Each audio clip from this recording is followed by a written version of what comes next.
សូមជម្រាបសួរបងប្អូនអរគ្នាចឹងនៅក្នុងវីដេអូនេះគឺខ្ញុំចង់ចែកម្លែកបងប្អូនអរគ្នាអំពីរបៀបជើងកែតម្រូវ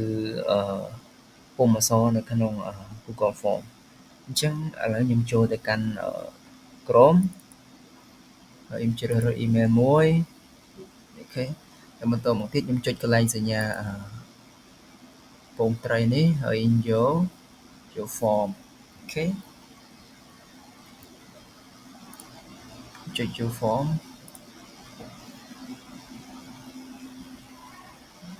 អូខេ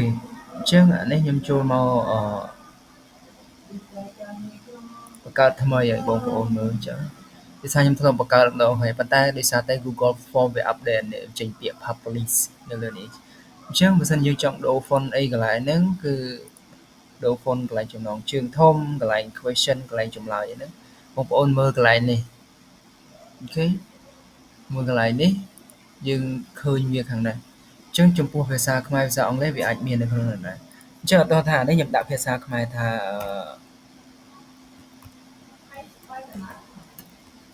សំណួរតេសាដបងឧទាហរណ៍អញ្ចឹងណាអញ្ចឹងបើសិនមានកន្លែងហ្នឹងបងប្អូនអាចចុចមើលកន្លែងសញ្ញារូប color នេះបាន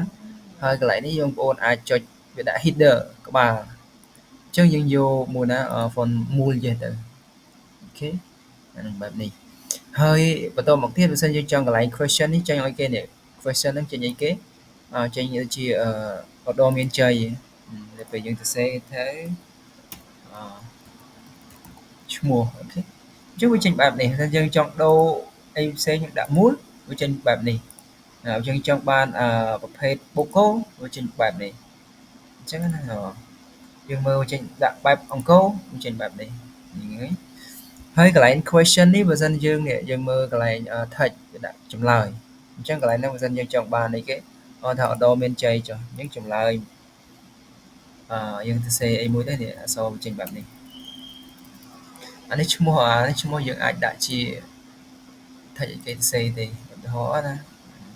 ហើយខ្ញុំចុចបើកមួយទៀតឧទាហរណ៍ថាកន្លែងនេះសំណួរទី1អញ្ចឹង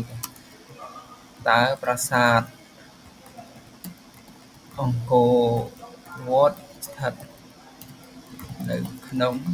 ខេត្តណាអូខេទី1យើងដាក់ថាបាត់ដំបងសៀមរាបព្រៃវែងតាកែវអញ្ចឹងទៅអូខេអញ្ចឹងប៉ុណ្ណឹងហើយយើងឃើញ font អក្សរយើងនេះគឺវាដូរទៅតាមអ្វីដែលយើងបានកំណត់យើងចង់បានសំណួរចេញពណ៌អញ្ចេះចេញទម្រង់អញ្ចេះចម្លើយចេញអញ្ចេះក្បាលចេញអញ្ចេះគឺយើងកំណត់នៅកន្លែងហ្នឹងអូខេអញ្ចឹងវីដេអូនេះគឺខ្លីតែប៉ុណ្្នឹងទេសម្រាប់ចែកប្លែកបងប្អូនថ្ងៃនេះហើយយើងជួបគ្នានៅវីដេអូក្រោយបន្តទៀតខ្ញុំនឹងធ្វើវីដេអូទាក់ទងទៅនឹងរបៀបប្រើប្រាស់ Google Form ដោយមាន AI ជំនួយ